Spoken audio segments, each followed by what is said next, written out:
ሻሎም ሻሎም ጸጋው ሰላሙ ይብዛላችሁ። እኔ ወንድማችሁ ፕሮፌት ምንተስኖት በድሉ ኢትዮጵያ አዲስ አበባ ሕይወት ጸጋ ዓለም አቀፍ ቤተክርስቲያን አንድ ልዩ መልእክት ላስተላልፍላችሁ በፊታችሁ ተገኝቻለሁ። ሁላችሁም ይሄ መልእክት ለብዙዎች እንዲደርስ ሼር፣ ኮፒ ሊንክ፣ ዲዩት በማድረግ ይህንን ወንጌል አብራችሁ ከኔ ጋር እንድትሰሩ ስል በጌታ ፍቅር አሳስባችኋለሁ። መልእክቱን ጨርሳችሁ ሳትሰሙ ምንም አይነት ኮመንት አይሰጥም። በደንብ በማስተዋል ተከታተሉኝ። ሁላችሁም ዛሬ አንድ አስደናቂ የምስራች ይዤላችሁ መጥቻለሁ። ይህም የምስራች ይህንን በዓለም ዙሪያ ሆናችሁ ግሬስ ኦፍ ወርልድ ዋይድን ቲቪ ቻናል፣ ዩቱብ ቻናል፣ ቲክቶክ ቻናል፣ ፌስቡክ ቻናል የምትከታተሉ የጸጋውና የቃሉ ወዳጆች ጸጋው ሰላሙ ይብዛላችሁ። ሼር ማድረጋችሁ እንዳይረሳ። ይሄን መልእክት ሳትጨርሱ ኮመንት እንዳታረጉ።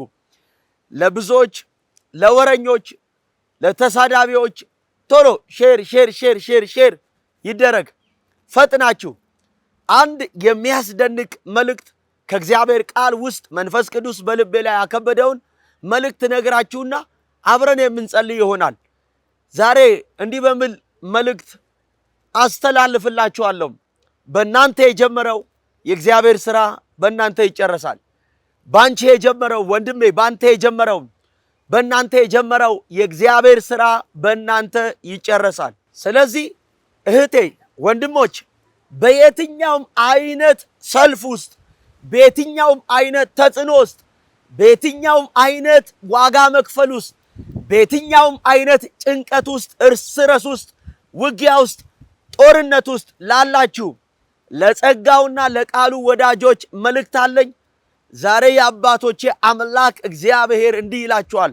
ባንቺ የጀመረው የእግዚአብሔር ሥራ ባንቺ ይጨረሳል። ባንተ የጀመረው አባቴ፣ እህቴ፣ ወንድሜ በስደት ሀገር በተለያየ ሁኔታ፣ በተለያየ ጭንቀት ውስጥ፣ በተለያየ ጦርነት ውስጥ፣ በተለያየ ውጊያ ውስጥ ላላችሁ ሰዎች የአባቶቼ አምላክ እግዚአብሔር እንዲህ ይላችኋል። በእናንተ የጀመረው ሥራ በእናንተ ይጨረሳል። ሃሌሉያ! ሁሉም ሰው ኮመንት ላይ የገባ በእኔ የጀመረው የእግዚአብሔር ሥራ በእኔ ይጨረሳል፣ በእኔ የጀመረው የእግዚአብሔር ሥራ በእኔ ይፈጸማል እያላችሁ ኮመንት ላይ ጻፉልኝ። አስተውሉ። ትንቢተ ዘካርያስ ምዕራፍ 4 ቁጥር 1 ላይ ይህ የእግዚአብሔር ቃል ለነቢዩ ዘካርያስ በንጉሥ ዳርዮስ ዘመን በሁለተኛው ዓመት ከዓመቱም በ8ኛው ወር የእግዚአብሔር ቃል ወደ ነቢዩ ዘካርያስ እስራኤልን እግዚአብሔር ሊያጽናና ሲወድ፣ እስራኤልን እግዚአብሔር እንደገና ሊጎበኝ ሲወድ፣ እስራኤልን እንደገና እግዚአብሔር ሊያድሳት ሊያስባት ሲወድ፣ ሊያነሳት ሲወድ፣ የፈረሰውን የኢየሩሳሌምን ቅጥር እግዚአብሔር ሊሰራ ሲወድ፣ እስራኤል ከባቢሎን አውራጃ ከምርኮ ሀገር በተመለሱ ጊዜ ለነቢዩ ዘካርያስ እግዚአብሔር ስለ እስራኤል ቤት ያሳየው ራእይ ነው። ይሄም ራእይ የመጀመሪያው ትንቢተ ዘካርያስ ምዕራፍ 4 ከቁጥር 1 ጀምሮ ሕያው ቃል እንዲህ ብሎ ይናገራል። በደንብ አድርጋችሁ ይሄን ቃል ከኔ ጋር በማስተዋል ስሙኝ። ከኔም ጋር ይነጋገር የነበረው መልአክ ተመልሶ ከእንቅልፍ እንደሚያነቃኝ ሰው አነቃኝ ይላል። ለሁለተኛ ጊዜ ዘካርያስ ይሄንን ራእይ አያየ። ተኝቶ በነበረበት ምዕራፍ እንደገና ስለ እስራኤል ቤት እግዚአብሔር እንዴት አድርጎ የእስራኤልን ቤት እንደገና የኢየሩሳሌምን ቅጥር እግዚአብሔር የፈረሰውን መሠዊያ እንዴት አድርጎ የሕዝቡን ተስፋ እግዚአብሔር እንደሚያድስና እንደሚሰራ እንዲገባው ሲወድ የእግዚአብሔር መልአክ ከተኛበት ዘካርያስን እንደሚያነቃው ይናገራል። እና እንደሚያነቃ ሰው አነቃኝ። እርሱም የምታየው ምንድን ነው አለኝ። እኔም እነሆ ሁለንተናው ወርቅ የሆነውን መቅረዝ አየሁ። የዘይትና ማሰሮ በራሱ ላይ ነበር። 7 መብራቶች ነበሩት። በእርሱም ላይ ለነበሩት መብራቶች 7 ቧንቧዎች ነበሩት ብሎ ዘካርያስ እዚህ ሐሳብ ላይ ይናገራል። ይሄ የሚያመለክተው የመጀመሪያው ዘካርያስ እንዲገባው ሲወድ የእግዚአብሔርን ቤት ወይም ደግሞ የእስራኤልን ቤት ወይም ቅጥሩን ቤተ መቅደሱን እንዴት አድርጎ መስራት እንደሚችል ያስረዳዋል፣ ያመለክተዋል። በደንብ አድርጋችሁ ስሙኝ እና እነዚህ የወርቅ መቅረዞች የእግዚአብሔርን ሕልውና ወይም ደግሞ ታላቁን የእግዚአብሔርን ኃይል የሚያሳይ እና በእግዚአብሔር መንፈስ ወይም በእግዚአብሔር ቅባት፣ በእግዚአብሔር ጥበብ፣ በእግዚአብሔር ኃይልና በእግዚአብሔር አቅም የእስራኤል ታሪክ ወይም ደግሞ ኢየሩሳሌም እንደገና እግዚአብሔር እንዴት አድርጎ ቤተ መቅደሱን እንደሚሰራውና ተስፋ የሌለውን ሕዝብ እግዚአብሔር እንዴት አድርጎ ሕይወታቸውን እንደሚያድስ በሰው ጥበብ ሳይሆን በእግዚአብሔር አቅም ሁሉ ነገር እንደሚከናወንና በእግዚአብሔር ጸጋ፣ በእግዚአብሔር መንፈስ፣ በእግዚአብሔር ኃይል የፈረሰው የኢየሩሳሌም ቤት ወይም ቤተ መቅደስ እግዚአብሔር እንደገና በክብር እንደሚያቆመው እዚህ ሐሳብ ላይ ይናገራል ለነቢዩ ዘካርያስ። የሚሰራው የእግዚአብሔር ቤት በዞርባቤል እጅ ነው። ስለዚህ ቤተ መቅደሱ ፈርሷል። እስራኤል ከምርኮ ሀገር ከባቢሎን አውራጃ በንጉሥ ዳርዮስ መንግሥት ዘመን እግዚአብሔር የእስራኤልን ተስፋ እንዴት አድርጎ እንደሚያድስ በእስራኤል ጥበብ፣ በእስራኤል ኃይል፣ በእስራኤል አቅም ሊያስተካክሉ ያልቻሉትን ያንን የፈረሰውን መሠዊያ እግዚአብሔር በመንፈስ ቅዱስ ኃይል በእግዚአብሔር ጸጋ እንደገና ቤቱን በክብር እንደሚያቆም ይናገራል። ዛሬም በሰው ዕውቀት የእግዚአብሔር ቤት ሊሰራ አይችልም። በሰው ጥበብ፣ በሰው ችሎታ የእግዚአብሔር ቤት ሊፈጸም ሊከናወን አይችልም። ታዲያ የእግዚአብሔር ቤት እንዴት ሊሰራ ይችላል? የእግዚአብሔር ቤት ሊሰራ የሚችለው በእግዚአብሔር መንፈስና በእግዚአብሔር ኃይል ነው። ያለ እግዚአብሔር ኃይል የእግዚአብሔርን ቤት መስራት አይቻልም። ያለ እግዚአብሔር ጸጋ፣ ያለ እግዚአብሔር ሕልውና፣ ያለ መንፈስ ቅዱስ የእስራኤል ቤት የፈረሰው ታሪካቸው እንደገና ሕይወታቸው ሊለወጥና ሊቀየር አይችልም። ስለዚህ እዚህ ሐሳብ ላይ ስትመለከቱት እግዚአብሔር አምላክ እንዴት አድርጎ ቁጥር 3 ላይ 2 የወይራ ዛፎች አንዱም በማሰሮ በስተቀኝ አንዱም በስተግራ ሆነው በአጠገብ ነበሩ አልሁ ይላል። የሚያየውን ነገር ነው የሚናገረው። በስተግራና በስተቀኝ ያሉት በእግዚአብሔር መንፈስ የተሞሉና በእግዚአብሔር ጸጋ በእግዚአብሔር ሕልውና የተነኩ ቤተ መቅደሱን እንዲሰሩ የተመረጡ እግዚአብሔር የመረጣቸው ባሪያዎች ዞርባቤልንና እንደገና ካህኑን ኢያሱን ያመለክታል። እነዚህ 2 ወይራ ዛፎች አንዱ በማሰሮ በስተቀኝ አንዱም በስተግራ ሆነው አጠገብ ነበሩ ብሎ ይናገራል። የእግዚአብሔርን ቤት እንዲሰሩ እግዚአብሔር የመረጣቸው ባሪያዎች ዞርባቤልንና ካህኑ ኢያሱን ያመለክታል። ቁጥር 4 ከእኔም ጋር ይነጋገር ለነበረው መልአክ መልሼ ጌታ ሆይ እነዚህ ምንድናቸው አሉት። ከእኔም ጋር ይነጋገር የነበረው መልአክ መልሶ እነዚህ ምን እንደሆኑ አታውቁምን አለኝ። እኔም ጌታ ሆይ አላውቅም አልሁ ብሎ ይናገራል። መልሶም ለዘርባቤል የተባለው እግዚአብሔር ቃል ይህ ነው። ለዞርባቤል አያችሁ፣ ለዞርባቤል የተባለው ቃል ይህ ነው አለኝ። ከዛ እንዲህ ብሎ ይናገራል፣ በመንፈሴ እንጂ በኃይልና በብርታቴ አይደለም ይላል የሰራዊት ጌታ እግዚአብሔር። አያችሁ፣ ዞርባቤል ምንም ታናሽ ቢሆን የእስራኤልን ቤት ወይም ቤተ መቅደሱን የፈረሰውን ቤተ መቅደስ መስራት የሚችለው የዞርባቤል ዕውቀት ወይም የዞርባቤል አቅም ወይም የዞርባቤል ጥበብ እንዳልሆነ መጽሐፍ ቅዱስ ይናገራል። በነቢዩ ዘካርያስ በኩል ለዞርባቤል የመጣው መልእክት የመጀመሪያው ቤቱን ለመስራት ዞርባቤል ሲነሳ በዞርባቤል ጥበብ የእግዚአብሔር ቤት መቆም እንደማይችል ያወራል። ስለዚህ አንድ ነገር እላችኋለሁ፣ በመንፈሴ እንጂ በኃይልና በብርታቴ አይደለም ይላል የሰራዊት ጌታ እግዚአብሔር። ዞርባቤል የእግዚአብሔርን ቤተ መቅደስ የፈረሰውን መስራት የሚችለው ተስፋ ያጣው ሕዝብ ከተበተነበት እንደገና በክብር ሕይወታቸው መቆም የሚችለው በእግዚአብሔር መንፈስና በእግዚአብሔር ኃይል እንጂ በዞርባቤል ችሎታ አይደለም። ዛሬም አንድ ነገር ልላችሁ እወዳለሁ ቅዱሳን፣ አንድ ነገር አስተውሉ። የእግዚአብሔር ቤት በሰው ጥበብ አይሰራም። የእግዚአብሔር ቤት በንግግር በወሬ በስድብ አይሰራም። የእግዚአብሔር ቤት በሰው ዕውቀት አይሰራም። ዞርባቤል ታናሽ ብላቴና ነው።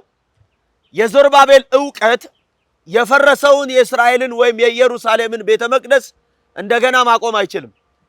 በዞርባቤል ሕይወት ግን የእግዚአብሔር ቤት የሚሰራው ዞርባቤል በተሞላው እግዚአብሔር ባፈሰሰበት ቅባት፣ እግዚአብሔር ባፈሰሰበት ኃይል፣ እግዚአብሔር ባፈሰሰበት በቃሉ፣ እግዚአብሔር ባፈሰሰበት መንፈስ። ሃሌሉያ! ዛሬም እግዚአብሔር በመንፈሱ እግዚአብሔር በጸጋው ታናሽ በሚባሉ ሰዎች በሰው ዕውቀት የተናቁ በሚባሉ ሰዎች በሰው ችሎታ በሰው እይታ ውስጥ ከምንም በማይገቡ ሰዎች መካከል ነገር ግን በእግዚአብሔር መንፈስ በተነኩ ሰዎች በእግዚአብሔር ጸጋ በተሞሉ ሰዎች ሕይወት የፈረሰውን ቤቱን እግዚአብሔር እንደገና በክብር ይሰራዋል። አንድ ሰው ለኔ ነው ያለ አሜን አሜን አሜን አሜን ይበለኝ። ዛሬም የእግዚአብሔር ቤት የሚሰራው በእግዚአብሔር መንፈስ ነው፣ በእግዚአብሔር ጸጋ ነው። ስለዚህ በኃይልና በብርታቴ አይደለም አለ። አያችሁ፣ ማንም ሰው በራሱ ዕውቀትና በራሱ ኃይል የእግዚአብሔርን ቤት መስራት አይችልም፣ እግዚአብሔርን ማገልገል አይችልም። ስለዚህ ሶስት ነገሮችን እዚህ ጋር በማስተዋል ተመልከቱ። የመጀመሪያው የእግዚአብሔር ቤት የሚሰራው በእግዚአብሔር መንፈስ፣ በእግዚአብሔር ጸጋ፣ በእግዚአብሔር ቃል ዕውቀት። ሁለተኛው ነገር ደግሞ የእግዚአብሔር ቤትን ለመስራት በተነሳችው ዘመን ሁሉ ተጽዕኖ እንዳለ፣ ተሳዳቢ እንዳለ፣ ቀናተኛ እንዳለ፣ ተዋጊ እንዳለ መርሳት የለባችሁም። ስለዚህ ዞርባቤል የፈረሰውን የእግዚአብሔርን ቤተ መቅደስ ለመስራት በተነሳ ዘመን በጣም ቻሌንጅ የሚያደርጉ ወረኞች፣ ቻሌንጅ የሚያደርጉ ተቀናቃኞች፣ የእግዚአብሔርን ቤት መስራት እንዳይችል የሚያደርጉ ብዙ ተሳዳቢዎችና ተቺዎች እንደነበሩ እንመለከታለን። በዞርባቤልም ዘመን ሳይሆን ኢየሱስም በምድር ለ33 ዓመት ሲንቀሳቀስ የጀመረው የእግዚአብሔር ቤት ሥራ እንዳይሰራ ብዙ የሚቃወሙ ጻፍት ሃይማኖተኞች፣ ፈሪሳውያንና ሰደቃውያን እንደነበሩ እንመለከታለን። ሶስተኛው ነጥብ በተጽዕኖ መካከል በቻሌንጅ የሚቆም የእግዚአብሔር ነገር እንደሌለ እናስተውላለን። ሃሌሉያ! አንድ ነገር ልላችሁ እወዳለሁ። የእግዚአብሔር ቤት የሚሰራው በእግዚአብሔር መንፈስ፣ በእግዚአብሔር ጸጋ፣ በእግዚአብሔር ቃል ዕውቀት ነው። የእግዚአብሔርን ቤት ለመስራት በተነሳችው ዘመን ደግሞ ከፊት የሚያስጨንቅና ቻሌንጅ የሚያደርግ የሚሳደብ፣ የሚተች ሁልጊዜም የሚቀናቀን እንደማይጠፋ ልታውቁ ይገባቸዋል። ሶስተኛው ነገር በተጽዕኖ መካከል የእግዚአብሔር ሥራ እንደማይቆም እናያለን። እዚህ ሐሳብ ላይ እንዲህ ብሎ ይናገራል፣ በመንፈሴ እንጂ በኃይልና በብርታቴ አይደለም ይላል የሰራዊት ጌታ እግዚአብሔር። ስለዚህ ዞርባቤል በእግዚአብሔር መንፈስ የተሞላ ሰው ሲሆን፣ ዞርባቤል በእግዚአብሔር ጸጋ በእግዚአብሔር ቃል ዕውቀት የተሞላ ሰው፣ በመንፈስ ቅዱስ የተሞላ ሰው ሲሆን የመጀመሪያው በሕይወቱ ምን እንደሚሆን ተመልከቱት። ቁጥር 7 ታላቅ ተራራ ሆይ አንተ ምንድነህ? በዞርባቤል ፊት ደልዳላ ሜዳ ትሆናለህ። ሃሌሉያ! ሁልጊዜም ዞርባቤል የእግዚአብሔርን ቤተ መቅደስ ሊሰራ በተነሳ ዘመን ከፊቱ በሱ ዕውቀት ማለፍ የማይችለው ግን ታላቅ ተራራ እንደነበር እናያለን። አያችሁ፣ ታላቅ ተራራ፣ የዚህ ዘመን ተራራ ተሳዳቢዎች፣ የዚህ ዘመን ተራራ ተቺዎች፣ የዚህ ዘመን ተራራ የእግዚአብሔር ቤት እንዳይሰራ ተቃዋሚዎች። ስሙኝ፣ ዞርባቤል በእግዚአብሔር መንፈስ፣ በእግዚአብሔር ጸጋ፣ በእግዚአብሔር ቃል ዕውቀት የተሞላ ስለሆነ በዞርባቤል ፊት ታላቅ የተባለው ተራራ ሁሉ ደልዳላ ሆኗል። ዛሬም በዓለም ዙሪያ ሆናችሁ ይህንን መልእክት የምትሰሙ የጸጋውና የቃሉ ወዳጆች የእግዚአብሔርን ቤተ መቅደስ ለመስራት በመንፈስ ቅዱስ በእግዚአብሔር ጸጋ በእግዚአብሔር ዕውቀት የተሞላችሁ ሰዎች ዛሬም የጀመራችሁትን አገልግሎት፣ የጀመራችሁትን ራእይ፣ የጀመራችሁትን ወንጌል፣ የጀመራችሁትን የእግዚአብሔርን ሥራ እንዳትሰሩ ከፊታችሁ ያለ የትኛውም ተራራ ደልዳላ ሜዳ ሆኖላቸዋል። ሃሌሉያ! የዘመኑ ተራራ ወረኛ ነው። የዘመኑ ተራራ ተሳዳቢ ነው። የዘመኑ ተራራ ተቺ ነው። ቡና ተራ ተቀምጦ ወንጌል የሚሰራውን አቃቂር የሚያወጣ ነው። በኢየሱስ ደም ዛሬ ደልዳላ ሜዳ ሆኗል። ስለዚህ እዚህ ሐሳብ ላይ ሲናገር ዞርባቤል በእግዚአብሔር መንፈስ የተሞላ በእግዚአብሔር ጸጋ በእግዚአብሔር ቃል የተነካ ሰው ስለነበር የጀመረውን ቤተ መቅደስ መጨረስ እንዳይችል ከፊቱ የነበረውን ታላቅ ተራራ እግዚአብሔር ዛሬ ሜዳ አድርጎታል። እንዲህ ያላችሁ ኮመንት ጻፉልኝ። በእግዚአብሔር መንፈስ በእግዚአብሔር ጸጋ በእግዚአብሔር ቃል ዕውቀት የተሞላው ስለሆንኩ የጀመርኩትን አገልግሎት እንዳልጨርስ ከፊቴ ያለ ታላቅ ተራራ ዛሬ ደልዳላ ሜዳ ሆኗል እያላችሁ ጻፉ። ኢኮኖሚካሊ ሊሆን ይችላል፣ ተራራ ነው። የሰው ወሬ ሊሆን ይችላል፣ ተራራ ነው። የክፉዎች ምክር ሊሆን ይችላል፣ ተራራ ነው። የሚቀናቀናችሁ በሩቅም በቅርብም ያለ ወዳጅ የሚመስል ጠላት ተራራ ነው። እግዚአብሔር ዛሬ ሜዳ አድርጎላችኋል። የጀመራችሁት አገልግሎት እንዲጨረስ፣ የጀመራችሁት የእግዚአብሔር ሥራ በእናንተ እንዲፈጸም ዛሬም የአባቶች አምላክ እግዚአብሔር ተራራችሁን፣ ተሳዳቢዎችን፣ ተቼዎችን፣ ሐሜተኞችን በውሸት የጀመራችሁትን ራእይ መጨረስ እንዳትችሉ የሚያደርጉ ክፉ መካሪዎችን እግዚአብሔር ከመንገዳችሁ ላይ ዛሬ ሜዳ አድርጓቸዋል፣ ደልዳላ አድርጓቸዋል በኢየሱስም። ሶስተኛው የምንመለከተው የዙሩባቤል እጆች ይህን ቤት መሰረቱ፣ የእርሱም እጆች ይፈጽሙታል። የሰራዊትም ጌታ እግዚአብሔር ወደ እናንተ እንደላከኝ ታውቃላችሁ ብሎ ይናገራል። አያችሁ፣ የዙሩባቤል እጆች ይህንን ቤት መሰረቱ፣ የእርሱም እጆች ይፈጽሙታል አለ። የሰራዊት ጌታ እግዚአብሔር ወደ እናንተ እንደላከኝ ይህንን ታውቃላችሁ አለ። አያችሁ፣ ዞርባቤል በእግዚአብሔር መንፈስ፣ በእግዚአብሔር ጸጋ፣ በእግዚአብሔር ዕውቀት የተሞላ ሰው ስለሆነ በዙሩባቤል ተጀምሮ በሌላ የሚጨረስ ስራ የለም። ተጽዕኖ ሊኖር ይችላል፣ ቻሌንጅ የሚያደርግ የሚቀናቀል ሊኖር ይችላል። መልእክት አለኝ። በእግዚአብሔር መንፈስ፣ በእግዚአብሔር ጸጋ፣ በእግዚአብሔር ቃል ዕውቀት ተሞልታችሁ የወንጌልን አገልግሎት ይህንን ራእይ ከጌታ ጋር የጀመራችሁ ሰዎች በእናንተ የጀመረውን እግዚአብሔር በእናንተ ይጨርሰዋል። እዚህ ሐሳብ ላይ ስትመለከቱት የእግዚአብሔርን ታማኝነትና የእግዚአብሔርን እውነተኝነት እዚህ ስፍራ ላይ ትመለከቱታላችሁ። ሁልጊዜም የጀመራችሁትን ከእግዚአብሔር ጋር አገልግሎታችሁን፣ የጀመራችሁትን ስራችሁን፣ የጀመራችሁ ዝማሬ፣ የጀመራችሁትን ስብከት፣ የጀመራችሁትን ወንጌል ስርጭት ዋሬቨር እነግራችኋለሁ፣ የዙሩባቤል እጆች ይህንን ቤት መሰረቱ፣ የዙሩባቤል እጆች ይፈጽሙታል አለ። ዛሬ መልእክት አለኝ። ባንተ የጀመረውን እግዚአብሔር ስራ ባንተ ይጨርሰዋል። በየትኛውም ተጽዕኖ የሚቆም የእግዚአብሔር ስራ የለም።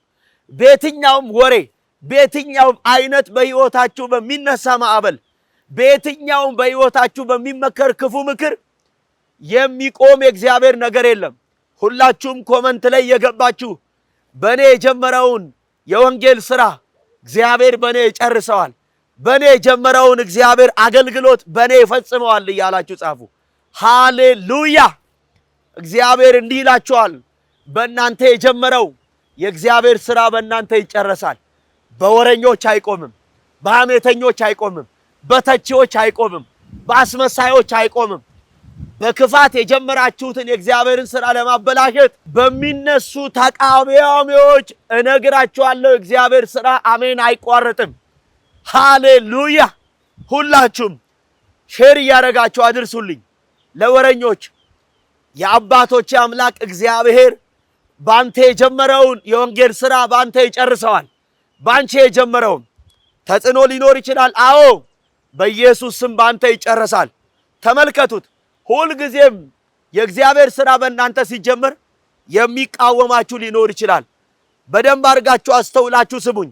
እዚህ ሐሳብ ላይ ስትመለከቱት ሐዋርያው ቅዱስ ጳውሎስ ለመንፈሳዊ ልጁ ለጢሞቴዎስ ከጻፈው መልእክት መካከል ሁለተኛ ጢሞቴዎስ ምዕራፍ 4 ቁጥር 14 ላይ ይህን ቃል እናያለን። እንዲህ ብሎ ይናገራል። የናስ አንጥረኛው እስክንድሮስ እጅግ ከፋብኝ፣ ጌታም እንደ ሥራው ይመልስለታል አለ። አያችሁ፣ የናስ አንጥረኛው እስክንድሮስ እጅግ ከፋብኝ ይላል። ለምን? የጀመረው የእግዚአብሔር ሥራ በጳውሎስ ሕይወት እንዳይፈጸም። ስሙኝ፣ ወንጌል በእናንተ ሲጀመር የእግዚአብሔር ሥራ ወዳጅ ይከፋባቸዋል፣ ጠላት ይከፋባቸዋል፣ የሩቁ የቅርቡ ይከፋባቸዋል። ጌታ ግን እንደ ሥራቸው ይመልስላቸዋል፣ እንደ ሥራው ይመልስለታል አለ። አንተም ደግሞ ከእርሱ ተጠበቅ፣ የምነግረውንም እጅግ ተቃውሟል። አያችሁ፣ የእግዚአብሔር እውነት በእናንተ ሲነገር ተቃዋሚ ይበዛል። ቻሌንጅ ሊያረጋችሁ የጀመራችሁት የእግዚአብሔር ሥራ በእናንተ እንዳይከናወን የሚዋጋችሁ ይበዛል። እጅግ ተቃውሟል አለ። ጳውሎስ የሚናገረው የራሱን ነገር አይደለም። ይህንን የማዳን ወንጌል ነው። ይህንን አገልግሎት ነው። ይህንን የእግዚአብሔርን ሐሳብ ነው። ያን ጊዜ ተቃወመው። ማን? እስክንድሮስ። እና አንተ ደግሞ ከእርሱ ተጠበቅ፣ የምነግረውንም እጅግ ተቃውሟል። በፊተኛውስ ሙግቴ አንዳች እንኳን አልደረሰብኝም፣ ሁሉም ተውኝ እንጂ ይህን አቅጥርባቸው ይላል። አያችሁ፣ የእግዚአብሔር እውነት በእናንተ ሲነገር፣ የእግዚአብሔር ነገር በእናንተ ሲወራ፣ የኔ የምትሉት በዙሪያ ያለ ስሙኝ። ሆዱን ወዶ የመጣ ገንዘብ ፈልጎ የመጣ ሰው ሁሉም ዞር ይላል፣ ይለወጥባቸዋል። የገረመኝ ነገር ይሄ አይደለም። ቁጥር 17 ዳሩ ግን የስብከቱ ሥራ በእኔ እንዲፈጸም አሕዛብ ሁሉ እንዲሰሙት ጌታ ባጠገቤ ቆሞ አበረታኝ ይላል። ልባርካችሁ፣ አንድ በረከት እባርካችኋለሁ። ዳሩ ግን የስብከቱ ሥራ በእኔ እንዲፈጸማል። ሃሌሉያ! አሕዛብ ሁሉ እንዲሰሙት። በቃ ቻሌንጅ የሚያደርግ አለ፣ የሚዋጋችሁ ይኖራል፣ የሚሳደብ ይኖራል፣ የሚተች ይኖራል። እነግራችኋለሁ በእግዚአብሔር መንፈስ፣ በእግዚአብሔር ጸጋ፣ በእግዚአብሔር ቃል እውቀት ተሞልታችሁ የእግዚአብሔርን ሐሳብ ለማገልገል ራእይ የጀመራችሁ ዘማሪዎች፣ ሰባኪዎች፣ አስተማሪዎች፣ ሐዋርያት፣ ነቢያት መልእክት አለኝ። ሥራው በእናንተ እንዲፈጸም፣ ይህ የወንጌል አገልግሎት በእናንተ እንዲጨረስ፣ ይህ የወንጌል ሥራ በእናንተ እንዲከናወን እግዚአብሔር በአጠገባችሁ ቆሞ አሜን ያበረታችኋል። ኢኮኖሚካሊ ወረኛው የትኛውም አይነት በሕይወታችሁ መልክ እየቀየረ የእግዚአብሔር ነገር በእናንተ እንዲጨረስ በማይፈልግ ተጽዕኖ መካከል እግዚአብሔር በጸጋው ያበረታሃል። እግዚአብሔር በኃይሉ ያበረታሻል። እግዚአብሔር በመንፈሱ ያበረታችኋል። እግዚአብሔር በቅባቱ፣ እግዚአብሔር በቃሉ መረዳት፣ እግዚአብሔር በጸጋው፣ እግዚአብሔር በክብሩ አሜን ያበረታችኋል። ጌታ ባጠገቤ ቆሞ አበረታኝ አለና ከአንበሶችም አፍ አዳነኝ አለ። አሁን መልእክት አለኝ። አንደኛ የጀመራችሁት አገልግሎት፣ ይህ የወንጌል ሥራ በእግዚአብሔር መንፈስ፣ በእግዚአብሔር ጸጋ፣ በእግዚአብሔር ቃል ከሆነ እነግራችኋለሁ፣ የመጀመሪያው የእግዚአብሔር ሥራ የጀመራችሁት በእናንተ ይጨረሳል። ሁለተኛ እግዚአብሔር በተጽዕኖ መካከል ሊያደክማችሁ በሚፈልገው ሰልፍ መካከል አንዴ በማጣት አንዴ በሰዎች አንዴ በተለያየ መንገድ እየተነሳ ሊያደክማችሁ በሚፈልገው ተጽዕኖ መካከል እግዚአብሔር ያበረታችኋል። ሶስተኛ ልባርካችሁ፣ ሊውጣችሁ አፉን ከፍቶ ከሚጠብቀው በላተኛ አፍ፣ ከተሳዳቢው አፍ፣ መድከማችሁን መውደቃችሁን ከሚፈልገው አንበሳ አፍ እግዚአብሔር የጀመራችሁትን አገልግሎት አሜን ያድነዋል። ከእግዚአብሔር ጋር የጀመራችሁትን ከበላተኛው አፍ፣ ከአንበሶች አፍ ይላል። ስለዚህ ወደቀ፣ ጠፋ፣ ራዩን አቆመ፣ ደከመ ብሉ ሊስቁ አፋቸውን ከፍተው ሊያላግጡብህ ከሚጠብቁ ሰዎች እግዚአብሔር ያድንሃል። አንድ ሰው ለኔ ነው እያለ አሜን አሜን አሜን አሜን። ከበረኞች አፍ እግዚአብሔር ያድንሃል። አፋቸውን ከፍተው መድከምህን፣ የጀመርከውን ራይ፣ የጀመርከውን ከጌታ ጋር አገልግሎት ለማስቆም ሊስቁ ከሚጠብቁ በላተኞች አፍ አሜን እግዚአብሔር ያድናቸዋል። እግዚአብሔር ያድንሻል። እግዚአብሔር ያድንሃል። ስለዚህ ሁላችሁም አንደኛ በእኔ የጀመረው የእግዚአብሔር ሥራ በእኔ ይጨረሳል። ሁለተኛ እግዚአብሔር በእኔ የጀመረው ሥራ እንዲከናወን በጸጋው፣ በኃይሉ፣ በመንፈሱ፣ በቃሉ ያበረታኛል። ሦስተኛው ከተከፈተ አንበሳ አፍ ሊውጥ ከሚፈልገው እግዚአብሔር ያድንሃል። አንድ ሰው ለእኔ ነው ሲል አሜን ብሎ ይቀበለኝ። ስለዚህ ሁልጊዜም ከዚህ በኋላ በየሳምንቱ የእግዚአብሔርን ቃል አብረን በየትኛውም በአሜሪካ፣ በካናዳ፣ በጀርመን፣ በሳውዝ አፍሪካ፣ በዱባይ፣ በቤሩት፣ በባህሪን የምትከታተሉ እዚህ ስፍራ ላይ መታችሁ በቤተ ክርስቲያን በመገኘት መካፈል የማትችሉ ሰዎች አብረን የእግዚአብሔርን ቃል ሼር የምናደርግ የምንማማር የምንጸልይ መሆኑን በጌታ ፍቅር አሳስባችኋለሁ። ስለዚህ ፕሮግራማችን ሁልጊዜም ዘወትር አርብ ከማለዳው 1 ሰዓት እስከ 9 ሰዓት ድረስ እንዲሁም ቅዳሜ ከማለዳው 1 ሰዓት እስከ ቀኑ 9 ሰዓት ድረስ በአይነቱ ልዩ የሆነ የእግዚአብሔርን ቃል የምንማማርበት፣ በአምልኮ ጌታን ከፍ የምናደርግበት፣ በመንፈስ ቅዱስ ምሪት እጅ በመጫን ለሕሙማን የምንጸልይበት፣ እግዚአብሔር በትንቢት መንፈስ ሕዝቡን የሚያጽናናበት የሚያንጽበት ልዩ ፕሮግራም በአዲስ አበባ ሳር ቤት ሮሚያ ኢንቨስትመንት ቢሮ ወደ ቄራ ስትወርዱ 200 ሜትር በስተግራ በኩል ሊዲያ ህንፃ አጠገብ ላይ ከቄራ ስትመጡ እንዲሁም ደግሞ ሜክሲኮ ወደ ሳር ቤት ሮሚያ ኢንቨስትመንት ቢሮ የወረዳችሁ 200 ሜትር በስተቀኝ በኩል ሊዲያ ህንፃ ያገኙናል። ነገ ከማለዳው 1 ሰዓት ጀምሮ አርብና ቅዳሜን ልዩ የሆነ መንፈሳዊ ኮንፈረንስ ስለተዘጋጀ በአዲስ አበባ ሕይወት ጸጋ ዓለም አቀፍ ቤተክርስቲያን በመገኘት የበረከቱ ተካፋይ እንድትሆኑ ስል በጌታ ፍቅር ጋብዛችኋለሁ። እንዲሁም ደግሞ እሁድ በሻሸመኔ ሕይወት ጸጋ ዓለም አቀፍ ቤተክርስቲያን ዘወትር እሁድ ማለዳ 3 ሰዓት እስከ ቀኑ 11 ሰዓት ድረስ ልዩ የሆነ ፕሮግራም ሁልጊዜም የሚደረግ መሆኑን በጌታ ፍቅር አሳስባችኋለሁ። የታመሙ ወዳጅ ዘመዶቻችሁን በመጋበዝ መታችሁ እግዚአብሔር ያዘጋጀውን የሰባውን ግብዣ እንድትካፈሉ ስል ጋብዛችኋለሁ። ጸጋው ሰላሙ ይብዛላችሁ። ነገ ማለዳ አርብ በአዲስ አበባ አጥቢያ፣ ቅዳሜም እንዲሁም አይቀርም እሁድ በሻሸመኔ። እወዳችኋለሁ። ጸጋው ሰላሙ ይብዛላችሁ። ሜይ ጎድ ብለስ ዩ አሜን።